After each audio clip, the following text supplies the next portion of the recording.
Imagine a world where a single region stops. Overnight, 20% of the planet's oil disappears. The price skyrockets to $200 per barrel, but the real chaos doesn't happen at the gas stations. It happens here. An energy shock like this doesn't just affect power. It changes the cost of food, global logistics, and even the balance of power between nations, because there is an invisible link in this story. A single grain that connects everything. The next time you look at the tension in the Middle East, don't think about the price of gasoline. Think about the price of your dinner. And today, you will understand how oil and soybeans together move the global economy. Have you ever noticed how everything seems to get more expensive at the same time? Fuel rises. Freight rises. Food rises. And suddenly, your money starts to be worth less. But what if I told you that behind all this, there is a single starting point, an element that begins a global chain reaction: oil.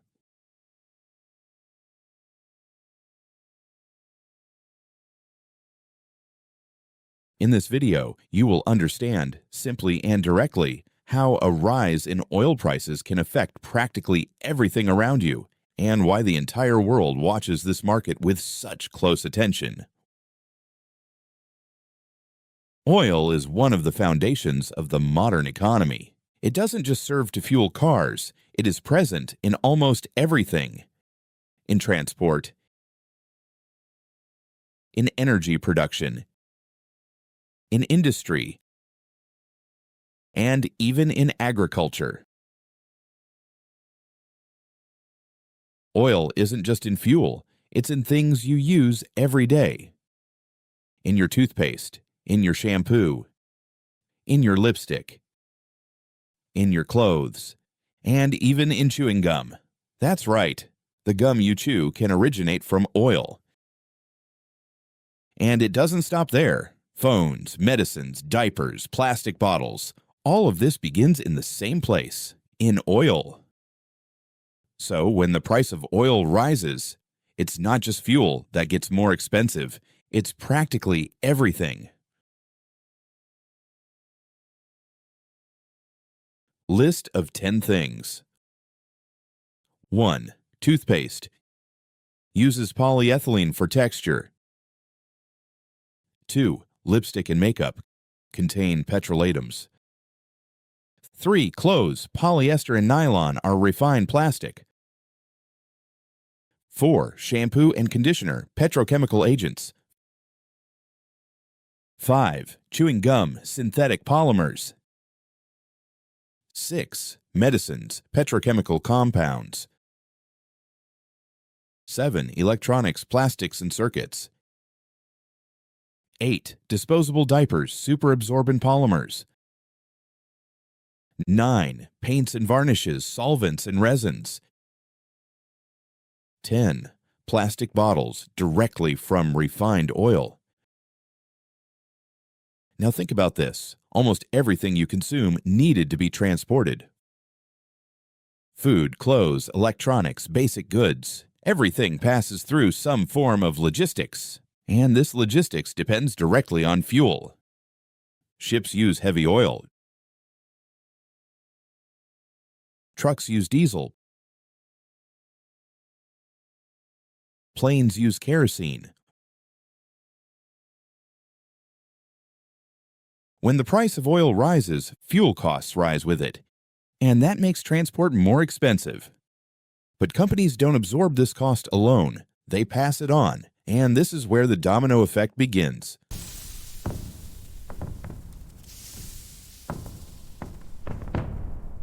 The oil price spike starts to spread through the economy.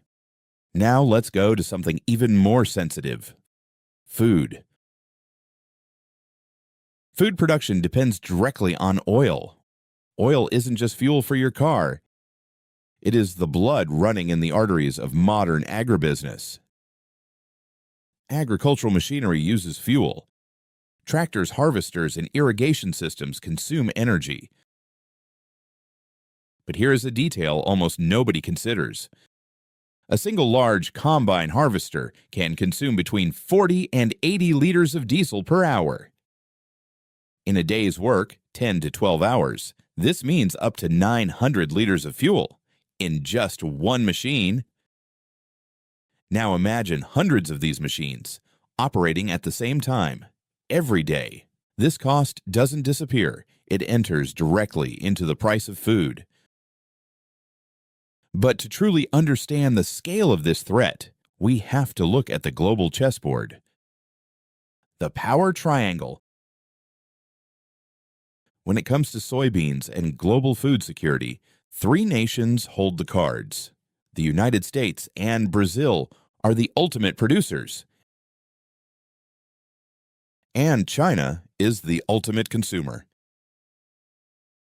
Every year, thousands of massive cargo ships cross the oceans, carrying millions of tons of soybeans from American and Brazilian ports, straight to Chinese megacities. It is a logistical miracle, but this miracle runs entirely on oil. If oil hits $200 a barrel, the cost of shipping across the Pacific or the Atlantic becomes unbearable.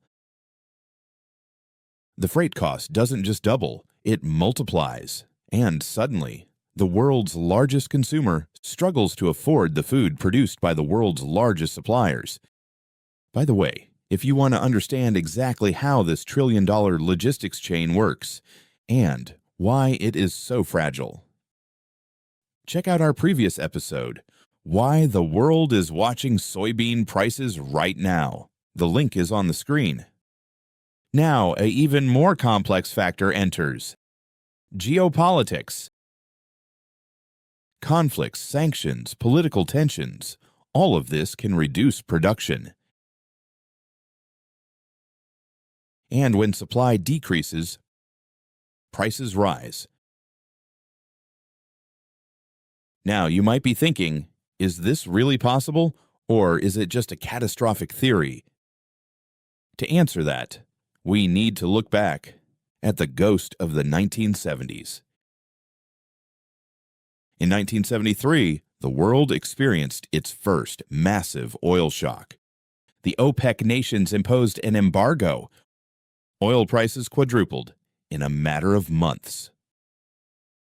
What happened next is exactly what we are warning about today.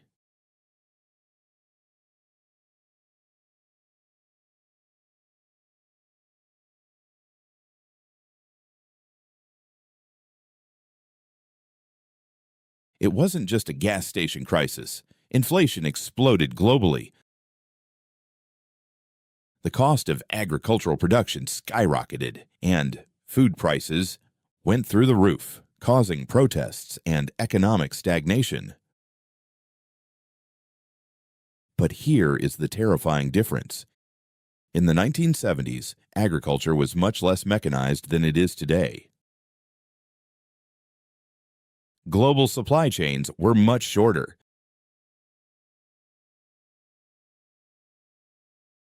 The world of today is infinitely more dependent on diesel, fertilizers, and global shipping than it was 50 years ago. A shock today would be devastating. But what if the price skyrocketed to $200 per barrel? Would that make the price of soybeans double automatically? The short answer is not exactly. Oil does not directly define the price of soybeans. It increases the cost of everything around it. In an extreme scenario, the price of soybeans could rise significantly, something between 10% and up to 30%. Oil doesn't determine the price of soybeans, but it pushes the entire chain in the same direction. Soybeans sustain entire economies. They move industry. They feed populations. Countries like China and the United States depend profoundly on this gear. Oil maintains logistics industry and the economic flow working. Without these two pillars, the machine simply slows down. That's why the world watches so closely, because when oil moves and soybeans respond, it's not just a market reacting, it's the entire global economy being impacted. If oil is the first domino, do you think the world is prepared to see it fall? If you want to stay ahead of the curve and understand the invisible forces shaping the global economy, make sure to subscribe to Macrofield. Leave a like if this analysis brought you value, and tell us in the comments, what do you think would happen to your country if oil hits $200 a barrel? Thank you for watching. We will see you in the next episode.